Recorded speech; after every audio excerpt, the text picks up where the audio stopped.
Good morning, everyone. Welcome to our YouTube channel, Adarsh Senior Secondary School, Khai Shergad. Today we will discuss class 11th, chapter 1st, set. 11th class का आज first chapter करने जा रहे हैं, set. तो start करते हैं. Set, what do you mean by set? तो सेट क्या होता है? सेट होता है एक well defined collection of object का. एक जैसे फॉर एग्जांपल अपने को सेट बनाना हो मंथ्स ऑफ ईयर का, तो हम मंथ्स ऑफ ईयर का सेट बनाएंगे. तो क्या बनाएंगे? अगर इसको मंथ्स ऑफ ईयर का सेट बनाना है तो कौन कौन से इसमें मंथ्स आएंगे? जनवरी, फरवरी, मार्च, अप्रैल, मई, जून, जुलाई, अगस्त, सितंबर, अक्टूबर, नवंबर और दिसंबर. तो अगर मैं ये सेट बनाऊंगा तो क्या बनाऊंगा? ये ही जो 12 मंथ्स थे वो आ जाएंगे. अगर आपसे पूछा जाए भी आपको मंथ्स ऑफ ईयर का सेट बनाना है तो कौन से बनाएंगे? आपको भी सेम यही जवाब आएगा, क्योंकि इसमें कोई चेंजिंग नहीं है कि ये वेल डिफाइंड है. तो इस तरह से ये क्या कहलाएगा? ये एक सेट कहलाता है. एक well defined collection of object क्या होता है? एक सेट होता है. जैसे फॉर एग्जांपल अलग हो गया ये odd number first, odd number और नेचुरल नंबर लेस देन 10. जो 10 से जो कम है वो नेचुरल नंबर, उनका सेट क्या होगा? यही तो 1 3 5 और नंबर है तो 1 3 5 7 9. अगर आपसे ये पूछा जाए भी और नेचुरल नंबर का सेट बनाना है तो आप क्या बनाएंगे? लेस देन 10 से, तो 1 3 5 7 9. इसमें कोई चेंजिंग नहीं है. अगर किसी और से ये पूछा जाए तो वो भी सेम ये जवाब आएगा 1 3 5 7 9. यानी कि ये एक वेल डिफाइंड है, इसमें कोई चेंजिंग नहीं है. जैसे the rivers of India and prime factor of 210. इसके प्राइम फैक्टर क्या आएंगे? 2 4 2 3 5 7. इसके फैक्टर निकालने हैं पहले और इसके फैक्टर निकाल के इसके प्राइम फैक्टर क्या आएंगे? 2 3 5 एंड 7. इसमें कोई चेंजिंग नहीं है, कि वेल डिफाइंड है. इस तरह से सेट की क्या डेफिनेशन होती है? Set we shall say that a set is well defined collection of object. ये सेट की डेफिनेशन है. A set is a well defined collection of objects. Start करते हैं क्वेश्चन नंबर फर्स्ट, एक्सरसाइज 1.1 का. इसमें जो भी डेफिनेशन आएगी वो साथ के साथ करते जाएंगे हम. Exercise first point 1.1 question number first का first part. Which of the following are set justify your answer. ये 9 पार्ट्स दे रखे हैं, इसमें बताना है कौन सा सेट में है कौन सा नहीं है, और जस्टिफाई योर आंसर, जो आंसर आएगा उसको जस्टिफाई भी करना है. The collection of all months of a year beginning with the letter J. Collection of all months, जितने भी महीने हैं उनका कलेक्शन बनाना है. Of year beginning with the letter J, जो जे से शुरू होते हैं, जो लेटर जे से शुरू होते हैं. तो कौन कौन से मंथ्स है वो जो जे से शुरू होते हैं? जैसे जनवरी स्टार्ट में जनवरी, जून, जुलाई. ये मतलब फिक्स मंथ्स है. अगर आपसे पूछा जाए क्या आपका क्या आंसर आएगा? जनवरी, जून, जुलाई. और अगर किसी और से तीसरे से पूछा जाए तो जनवरी, जून, जुलाई, मतलब सेम आंसर आएगा इसका. ये एक वेल डिफाइंड है. Well defined collection of object because one can definitely identify a months that belongs to this collection, hence this collection is a set. मतलब जो ये पहले से फिक्स है, इसमें कोई चेंज नहीं कर सकता. किसी का जैसे किसी और से पूछा जाए तो उसका आंसर में कोई अलग से आंसर नहीं देगा, वो सेम ही आंसर देगा उसका. तो ये एक वेल डिफाइंड है. तो ये क्या है? इसमें सेट में है. The collection of 10 most talented writers of India. 10 most talented writers of India है. अगर मेरे से पूछा जाए most talented writers in India क्या है, तो मेरा जवाब कुछ और होगा. अगर आपसे पूछा जाए तो आपको कोई और शायद अच्छा लगे तो आपका आंसर और हो सकता है. अगर तीसरे से कुछ और पूछा जाए तो वो भी कुछ अलग से ही जवाब देगा. तो ये क्या है? इससे ये सेट में है? नहीं है, ये सेट में नहीं है, क्योंकि हर पर्सन का answer person to person answer change हो रहा है. तो दिस collection is not in a set. So justify your answer. The collection of 10 most talented writer of India is not a well defined collection because the criteria for determining a writer's talent may vary from person to person. यानी कि person to person ये मतलब answer है, सभी का answer change होता जाएगा. तो अगर आंसर चेंज होगा तो ये सेट में नहीं होगा।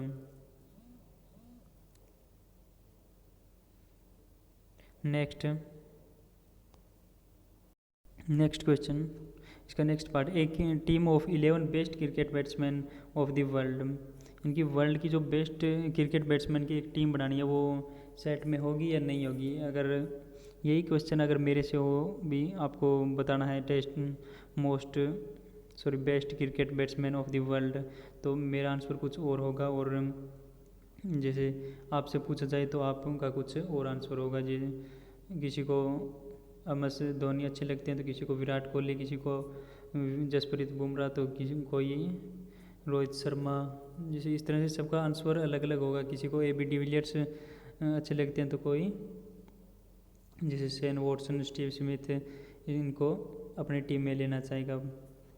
तो हर पर्सन टू पर्सन इसमें आंसर चेंज होता जाएगा। तो ये सेट में है तो नहीं है, ये सेट में नहीं है।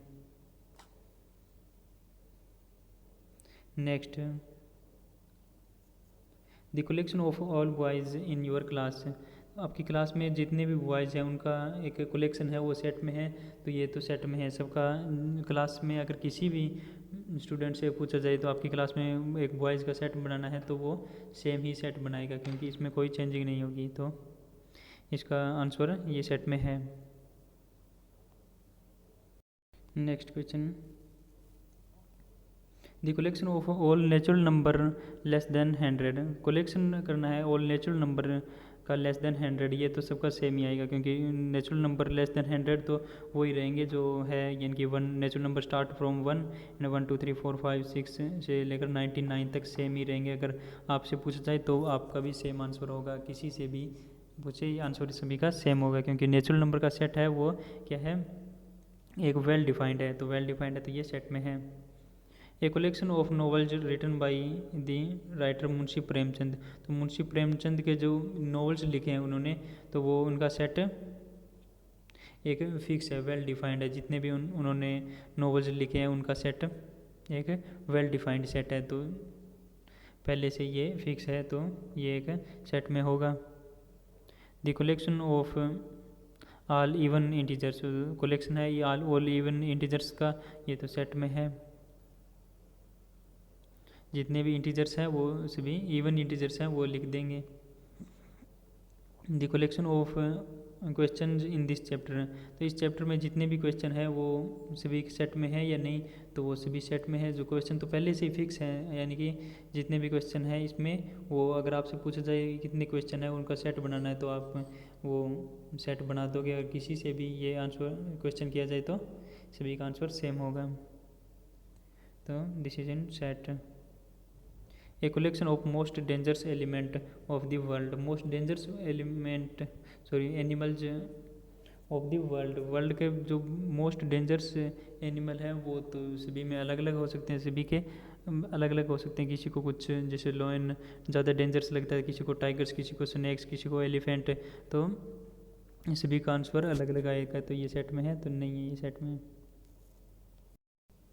Next question number second, let एक सेट दे रखा है 1 2 3 4 5 6, insert the appropriate symbol belong to, ये किसका सिंबल है, पहला बिलोंग टू, और ये अगर इसमें कट कर दिया तो नॉट बिलोंग टू और not belong to in the blank space.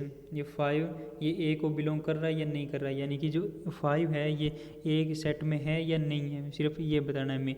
5 देखना है, यहाँ पर 5 है तो बिलोंग्स टू, और अगर ना है तो नॉट बिलोंग टू। 8 इसमें है, नहीं है तो सिंपल नॉट बिलोंग टू। 0 है, नहीं है तो सिंपल नॉट बिलोंग टू। 4 है तो बिलोंग टू, और अगर नहीं है तो नॉट बिलोंग, यानी कि 2 इसमें है तो बिलोंग्स टू आ जाएगा, एंड 10 नहीं है तो नॉट बिलोंग टू। सिंपल सा क्वेश्चन था। Next question number third, write the following set in roster form, roster form में बनाना है। ये फॉलोइंग सेट दे रखे हैं, write the following set in roster form, A दे रखा है एक सेट। तो रोस्टर फॉर्म के ये जो देखते हैं, रोस्टर फॉर्म में एक तो ये ब्रैकेट आएगी, यही ब्रैकेट आएगी, इसको इसी ब्रैकेट में लिखना है रोस्टर फॉर्म को। और जितने भी इसमें एलिमेंट्स आएंगे, सेट के अंदर जितने भी एलिमेंट्स आएंगे हर को अलग अलग लिखना है, बीच में कोमा लगाना है और सभी को अलग अलग के इसमें कोमा लगा करके और बाहर ये ब्रैकेट आएगी, ये इसको रोस्टर फॉर्म बोलते हैं।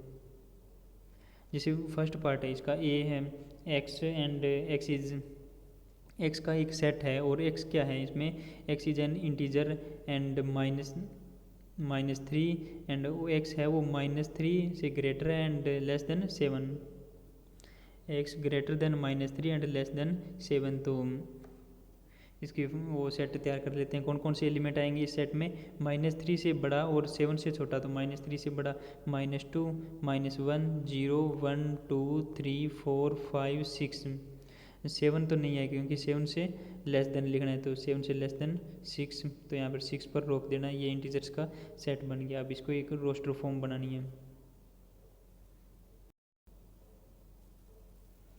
ए सेट -2, ये हर बार ये बीच में कोमा और ब्रैकेट्स, ये ब्रैकेट्स लगानी है। -2 -1 0 1 2 3 4 5 6।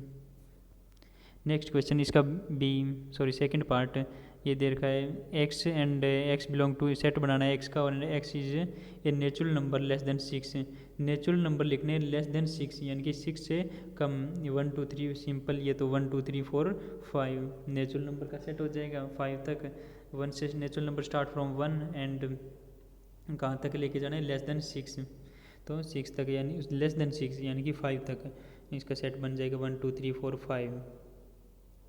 नेक्स्ट पार्ट इसका, ये सेट बनाना है एक्स का and x is a 2 digit number, 2 digit natural number such that the sum of its digits is 8, 2 digits number होने चाहिए। पहली कंडीशन 2 डिजिट्स नंबर होने चाहिए और दूसरी कंडीशन 2 डिजिट्स नेचुरल नंबर होने चाहिए, और दूसरी कंडीशन क्या है, उनका सम है यानी कि दोनों डिजिट्स का सम है वो क्या होना चाहिए, 8 होना चाहिए, इनकी 2 डिजिट्स स्टार्ट फ्रॉम 10, इन दोनों का सम कितना होता है 1, तो ये तो नहीं होगा, यानी कि 11 1 और 1 2, ये भी नहीं होगा, 12 2 + 1 3, ये भी नहीं होगा क्योंकि सम कितना होना चाहिए 8, तो ये स्टार्ट कहाँ से होते हैं 17 से, 7 + 1 8, दोनों कंडीशन फॉलो करा, ये 2 डिजिट नेचुरल नंबर भी है एंड इनका सम क्या है 8 भी है, तो एक तो 17 हो गया। नेक्स्ट 26, नेक्स्ट 35 44 53 62 71 एंड 80 यानी कि 8 + 0 8, तो ये क्या हो जाएगा सेट हो जाएगा, इनको इस फॉर्म में लिख देना यानी कि ये ब्रैकेट्स और बीच में कोमा। नेक्स्ट पार्ट इसका, एक्स का सेट बनाना है और रोस्टर फॉर्म में लिखना है, और एक्स क्या है, x is A prime number which is divisor of 60, prime number है डिविजर किसका है 60 का है, तो पहले क्या करेंगे इसको फैक्टर बना लेने हैं। 60 के फैक्टर कौन कौन से होते हैं, 2 × 2 × 3 × 5। अब इसको रोस्टर फॉर्म में बनानी है। रोस्टर फॉर्म में एक कंडीशन और होती है, जो भी नंबर रिपीट पर है उसको सिर्फ एक बार लिखना है, रिपीट में नहीं लिखना है, यानी कि 2 × 2 ये 2 बार है तो इसको क्या है सिर्फ एक बार ही लिखना है, रिपीट पर जितनी बार ये रिपीट में आए उसको सिर्फ एक बार लिखना है, एक बार लिख करके इसको भूल जाना है। 2 2 3 5 यानी कि 2, इस 2 को छोड़ देना है, फिर 3 5 2 3 5। Next the set of all letters in the word trigonometry, trigonometry के अंदर जितने भी वर्ड है इसके वो सेट बनाना है रोस्टर फॉर्म में, यानी कि TRIGONOMETRY। इसके अंदर रिपीट पर कौन कौन से वर्ड हैं, रिपीट पर टी, ये टी यहाँ भी है और टी यहाँ भी है, रिपीट पर आ गया तो सिर्फ एक बार लिखना है इसको।